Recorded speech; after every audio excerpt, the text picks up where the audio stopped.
Should Black people have and see white clinicians? Why do you need white man paperwork? Lord have mercy. Lord have mercy. Why do you need white man paperwork? If you would have asked me this question before I did my master's program in clinical mental health counseling, I probably would have said, I don't think it's a great idea. But if you ask me that question now, I'm singing a different tune.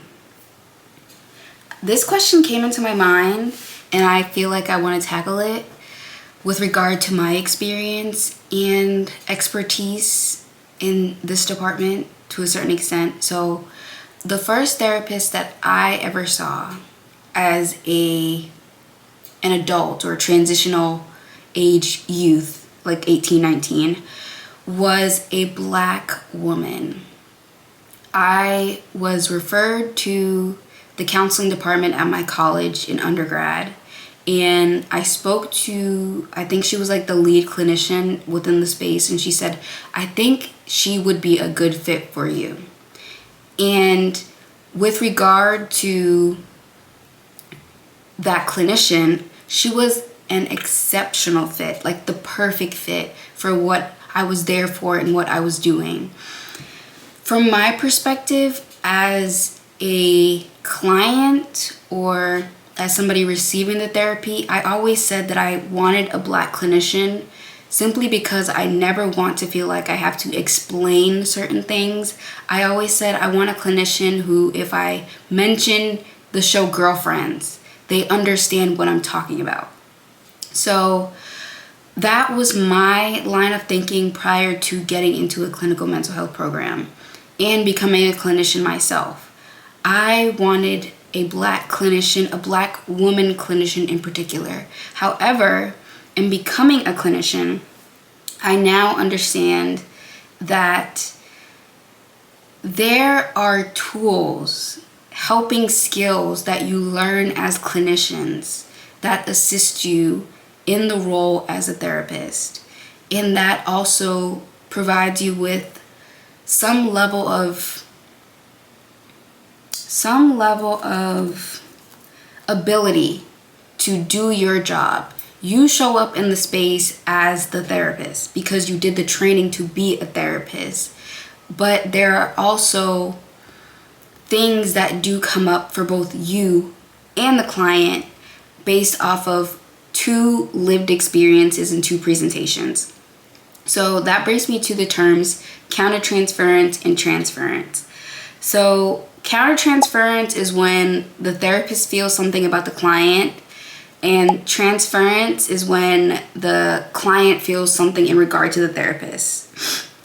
And with understanding like the therapist's role, there is a term called disclosure, and that's when you tell your client something about yourself in regards to their treatment and their therapeutic process. So you could disclose, I've also been to Cancun over the summer after your client shares that, or I'm also the oldest sibling in my family arrangement, because that's what you choose to disclose. But disclosure is not only what you say. Me showing up into the space, I'm obviously Black. So it's a disclosure is I'm a Black woman. You might disclose verbally your sexual identity, but that's obviously your preference. So how do you navigate a space where your presentation impacts the therapeutic relationship? And I think that's really important to know, because as a Black woman, I did my internship at a predominantly white institution, a college, and prior to, I think this was my second year of grad school, I held the mentality or the bias that as a Black woman, what could I possibly offer these teenagers or these young adults who inherit or who benefit from white privilege? What do I have to offer them? That was the mentality I held. But in getting into the space, I realized that they're human, I'm human, and we all go through our own different difficulties. But I had the training and understanding to approach different experiences and different needs of each client outside of their race. Like, you're white, but you're having roommate conflicts, or you're black, but you're having dating or relationship issues. Like, their race wasn't necessarily the main focus of the session. However, for some of them, I would go and meet them to grab them for the first time, and I would see like a shocked look. And for some of them, we had to have the conversation related to like, are you uncomfortable with having a black clinician? What are your thoughts on having a black clinician as somebody that isn't black? And just leading with that conversation. But also, as a black clinician, having black clients and not assuming that you have the same lived experience because you are both black. And I think that was also something that was really important for me to learn, that although we are both black, we all don't have the same experiences. So I shouldn't try to project my experience onto you simply because we are both black. So just having the conversations related to race, and at the time there was a lot of there's still a lot of political unrest going on. So just providing the space to have conversation and not assume. So with regard to me singing a different tune now, I do believe that black people should seek out counseling, and if they're comfortable, they should pursue a white clinician. Because if I still held the same mentality that, well, black people should only see black clinicians, then that wouldn't have been fair. Because if in my internship I was a black clinician, and I was supporting predominantly white students for the most part. So if we held the same mentality or the same thought process that, well, because you're white, you should go with a white clinician, they wouldn't have been with me, and we wouldn't have been able to do such great work together. A lot of my clients in that space were able to, like, to see the transformation, to see them come in with one issue and leave completely different. Like, to foster a space where they can be themselves, or to establish an identity where they feel most comfortable and true to themselves. A black clinician did that. A black woman clinician did that. But if they would have held the mentality, or if they would have had the bias or preconceived notion that, well, I'm going to go to a white clinician because that's what I should do, then we wouldn't have crossed paths. So now I do believe that black people should have a white clinician. Oh, Lord have mercy, another coon. It only takes a little bit of white brainwash to activate the cool chip in the average Negro. They should have the clinician that is a good fit, because the therapeutic relationship is a key component of the therapy session, the therapy process. So finding a clinician where you feel the most comfortable with, no matter their race, is really important. But I think understanding what you're looking for and what your needs are is really important, or needs are really important. Because if you are going into session to discuss racial trauma, how will having a white clinician impact your process and processing? Because do you feel like you need to code switch or be a different person or present a different way or present a certain way because your clinician is white, that's something to consider. Or if you grew up in predominantly white spaces and you hold a sense of, you hold an experience of like hurt and resentment towards white people because of what you experience, how will that show up in the space? Or if you have a white clinician or a clinician that's not of the same race as you, do you feel like you need to educate them? As clinicians, it's important that you are not expecting your client to educate you on their lived experience, like on their culture, on their lived experience. Obviously, ask them who they are, get to know them, and then do your own research. I remember I wasn't a clinician at the time, but I was working in a nonprofit, like an art space, and one of the teens, he said pansexual, and I asked him, I was like, oh, what's pansexual? And he was like, Dasia, I'm not going to educate you, do your own research. And I was like, period, I can do my own research. I was literally just asking because we were having a conversation, but I did my own research. So I think that's really important to just note. And some things may come up for you, some things may come up for the clinician, but for the clinician, that's why supervision is important. And for the client, with your clinician, I hope that you feel comfortable to bring up what you're experiencing with them. Whether that be, I didn't really like the way you said that, or that didn't come off appropriate to me, feeling comfortable like advocating for yourself in that way. To my next point, obviously, if you are Black in America, we have, and it's not even Black people, like lots of races have a long-standing history of just trying to navigate a space where, wait, let me focus on Black people. For Black people, excuse me, it can feel really difficult having to navigate a world where at one point your people were enslaved. Now you try to bring up race, it's like, oh, everything's about race. Or you try to bring up slavery and it's like, oh, that already happened, why are you still bringing that up? So to be disregarded in that way, but also to still be experiencing discrimination, bias, racism, ongoing, multi-generationally, is troubling. And there are often minimal spaces where you feel safe, or you feel where you can just be without having to be put into a box and labeled by your race.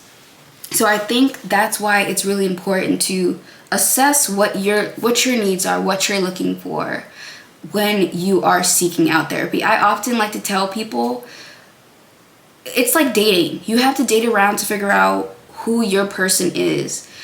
Some people might be like a one-night stand. Some people might be for lifers. Some people might just be a lesson. But really don't give up. Seek out what you're looking for, because what you're looking for is also looking for you.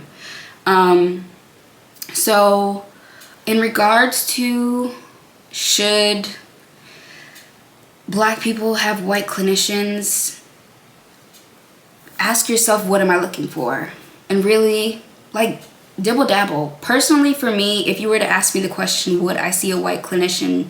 Personally, if I was doing career counseling, sure. If I was doing more like life coach things, for sure. Even with male clinicians, same line of reasoning. But for me, it's all about feeling comfortable and safe in the space. And I grew up in Boston. Boston at one point was very diverse. So I never felt the need to code switch. I don't have the same experiences as other people. I went to my first predominantly white institution in undergrad. And by that point, I had already built up my self-esteem, my Black identity, my racial identity. And I'm just overall like a pretty confident person. So I don't feel the need to perform. I don't feel the need to code switch. But some people don't have that same experience. So if you get into a space where it's you, a black person, and a white person, and you feel the need to play it up or like reduce or minimize yourself, really assess, is this a good fit for me? Like, constantly ask yourself, is this a good fit? And don't feel guilty. Like, don't feel guilty. But I think in my school, we have concentrations, a vast amount of concentrations. But I think from my perspective, I really wish the concentrations were like a mandatory component of the core curriculum. Like the LGBTQIA plus concentration was one concentration. Veterans was one concentration. African and Caribbean mental health was a concentration that I was in. There was also the Asian concentration. There's just like a bunch of concentrations, and I feel like because we intentionally sought those concentrations out, I think it's South Asian, but I think we were at an advantage because we were able to have the really poignant and deep and rich conversations about disparities, bias, things like that will show up. And I felt like in my core curriculum classes, there were people who were just doing the bare minimum, and they were really sticking to what they know. They weren't really challenging themselves. Even when you had to like make up a fake person or a fake case, it was always like white male, blah, blah, blah, blah, blah, or white woman, blah, blah, blah, blah, blah. And they wouldn't really pick like diverse clients simply because that's not what they were comfortable with or that's not what they knew. But in assessing, how would I approach a South Asian 11-year-old boy as a black clinician or as a black woman clinician? There was also, in attending one of the South Asian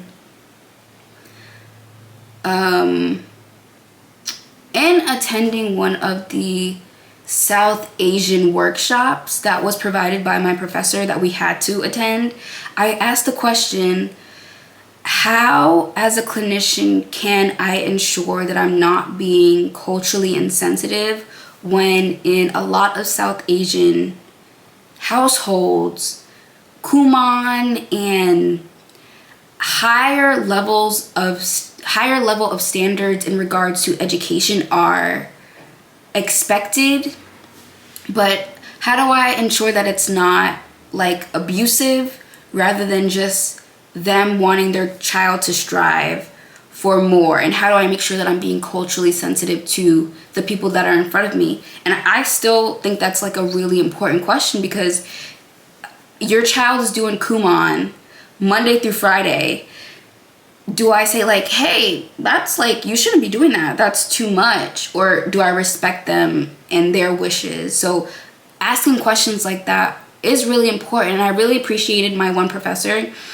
Throughout this whole channel, I'm just gonna call them Keanu Reeves. So Keanu Reeves, this was like at the very end of my program. We didn't really talk about Native Americans or indigenous peoples prior to, and I was literally gonna raise my hand and ask them, is there a reason why we haven't talked about like Native Americans or indigenous peoples at this point? And this was like the final semester. But as like literally the second I was about to raise my hand, she clicked over to the slide, and guess what it was about? It was about indigenous peoples. So I was like, oh, this is like, in her curriculum, although it was marriage and family therapy based, it was always diverse. It was always thinking outside of the box, like adopted children, children who have been adopted into a family where they are not of the majority race. So a black child adopted into a white family. How can we support that child in experiencing that? Or I have a minor headache, so my brain is like not even working, but assisting a child who was adopted into a transracial adoption situation. So how do you navigate that? Or what biases do you hold as a clinician when you see a man wanting to adopt a child, like a single man wanting to adopt a child versus a single woman wanting to adopt a child, or a parent on Section 8 wanting to adopt a child versus a parent with a home that they own who wants to adopt a child. So it's just like, these questions are important. And I feel like because it wasn't required in the core curriculum, there are clinicians who will get their license and they will come across diverse clients and inflict harm onto them simply because it wasn't a requirement to understand how to support people of diverse needs. And when I say diverse needs, I'm not solely talking about race. Prior to getting my master's, when I say diverse, I was solely thinking about race. But diverse can mean many different things. Diverse can mean disability or ability. Diverse can mean, like, white people are diverse, black people are diverse, Latinx people are diverse, South Asian people are diverse. So diversity is a vast concept. And I think as people, we need to like really open our mind to just learning more about things that we don't know. For me, I'm guilty of this. I literally just love learning about black people. I love learning about myself in that way, in my history, and just the history of black people, how we've made it this far, how we survived. But I think it's really important that I like read more about different people. Like, I don't really know much about like South Asian culture outside of that one curriculum course or that one workshop that we were instructed to attend, but I would like to learn more. Native Americans or indigenous peoples, I'm not sure. I saw a video where it's like I saw a video where it was said that you shouldn't use them interchangeably because they don't mean the same thing. So I'm just gonna say both of them, but I'm open to being corrected. But I'm gonna lean more on indigenous peoples. So for indigenous peoples, when I did my Guyana immersion, I learned that indigenous peoples are not wasteful. They, like, say you have like a chicken, a living chicken, they will use every component of the chicken because they are not wasteful, or they're very in tune with the land. Or even in grad school, we learned about this concept of two-spirit that they hold in the indigenous community, where it's not I'm male or I'm female, but I'm two-spirited. Like I embody both. So just learning about that, like I love learning about stuff like that. So as a clinician, it's really important to expand your reach, expand your knowledge, and it's not your client's job to educate you. They could tell you about themselves. They could provide you with some level of clarity, like, oh no, we don't actually eat it like that, we eat it like this. So, but that's completely up to them. The expectation should not be your job as my client is to educate me. Immediately no. I think I've hit all of my talking points.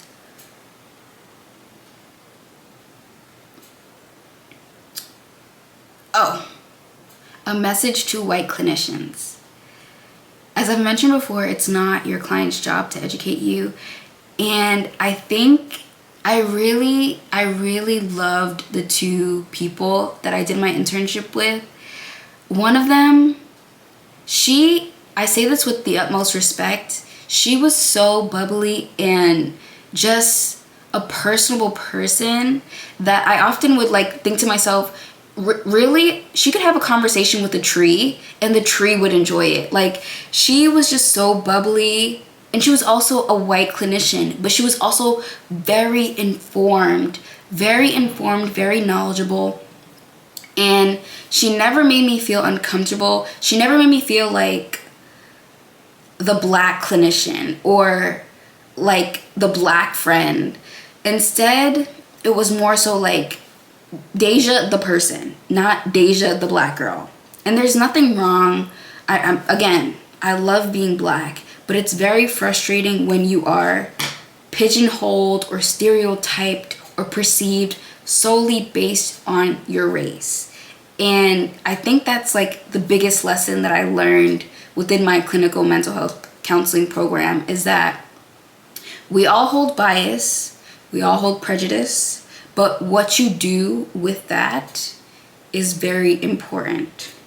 And I went into my internship thinking, what do I have to offer? And I left feeling so fulfilled and so filled with the amount of work and the impact that I had in that space.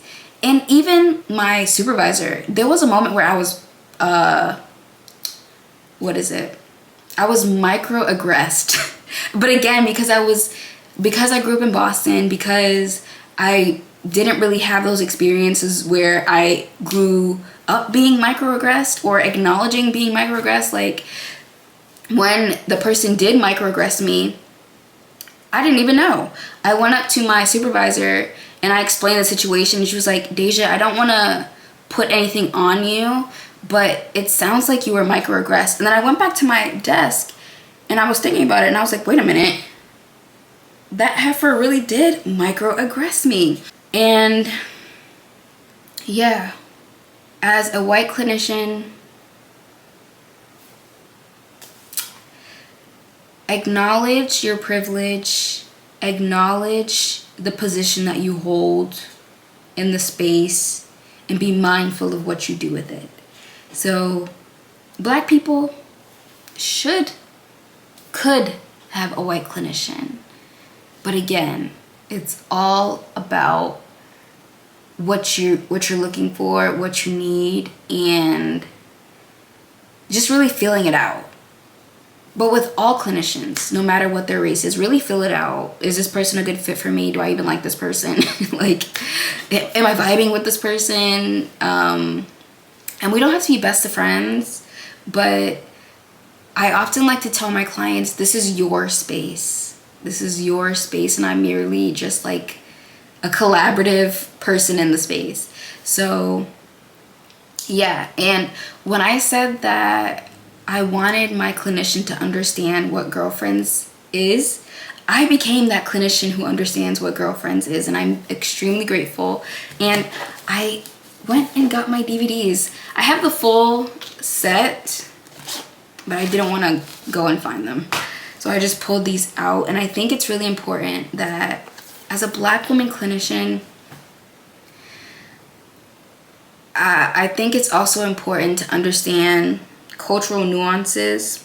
When my clients, especially my Black women clients, I call it homegirling me. Like, they would come in and be like, girl, or you'll never believe this girl. And because of how we're trained in grad school, I was like a bit caught off guard and a bit uncomfortable, because you're taught to be like a blank slate, and you're taught to show up as the expert in the space or the hyper professional one. So when they're homegirling me, I'm just like, well, what do I do? Like, do I homegirl them back? No, because then that wouldn't be true to me.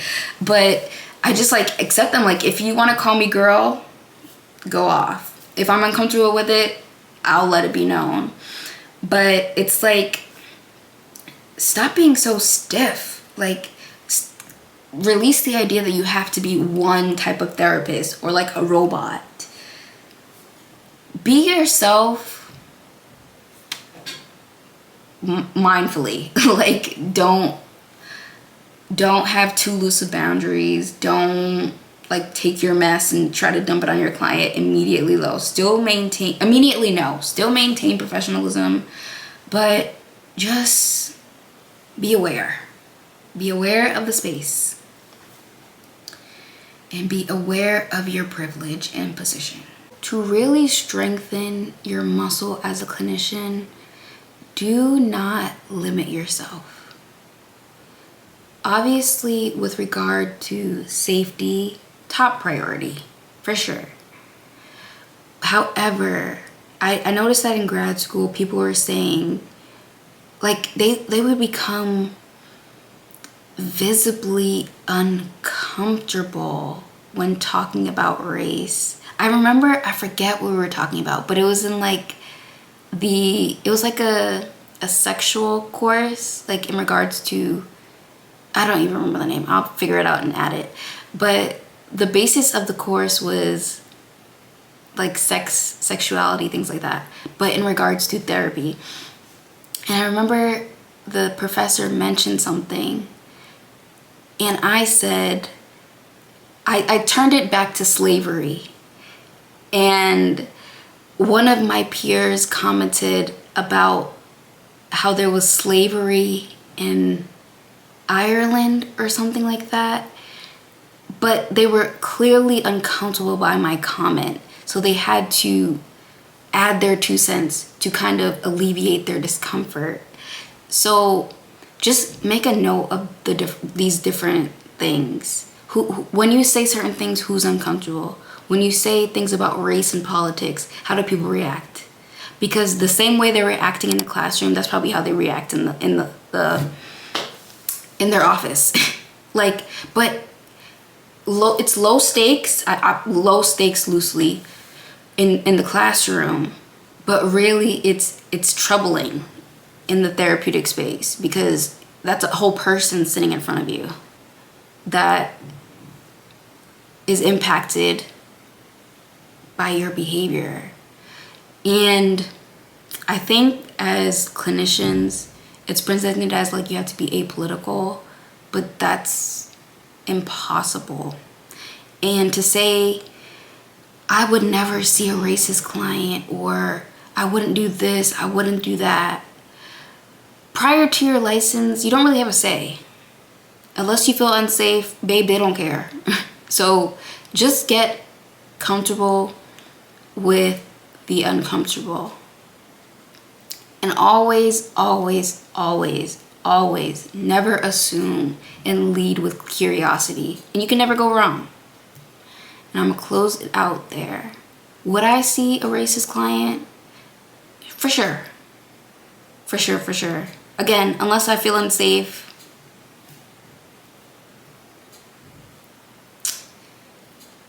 like, what am I gonna say? No, I'm not gonna see this person. But it's all about your approach and how you navigate the situation. And I'm gonna close it out there. I also have one more point. I think it's also important to have the open and honest conversations, because through the open and honest conversations, you're provided with a new perspective. And something that really stands out to me was, there was a peer in my program, and this was around the elections when Wig was elected into office again. I was having a conversation with her, and I said like, oh, I'm not really worried. At first I was like scared, but I'm not really worried.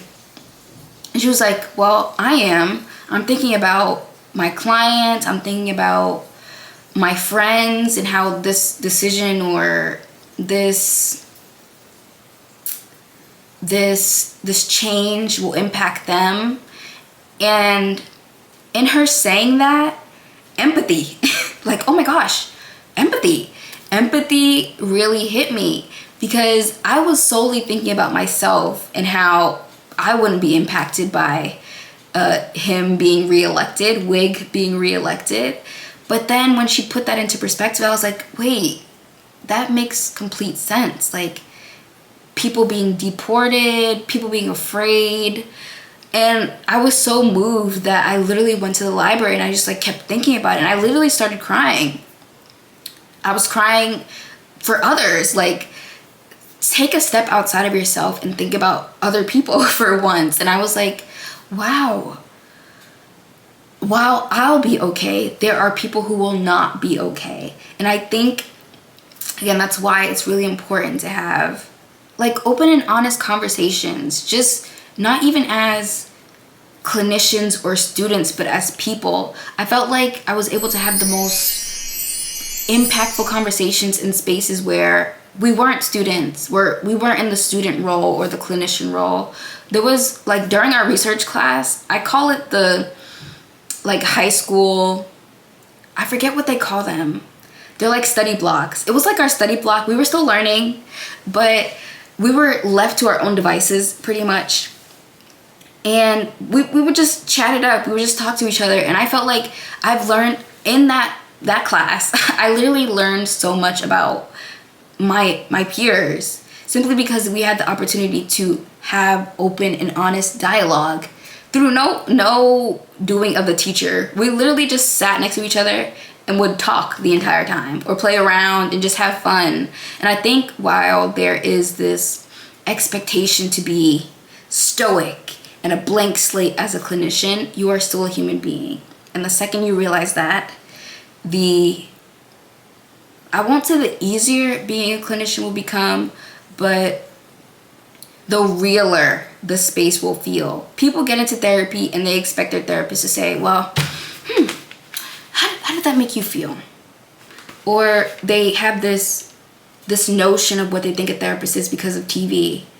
One thing about it, I can always tell people who are performing as a therapist, like taking on a role rather than just doing their job and doing it well. Like you don't have to dress up like Miss Frizzle to be a therapist. You don't have to like be indie or cool or talk a certain way or be hip to be a certain therapist. Be yourself. Show up in the space as yourself. And that will inspire your clients to do the same.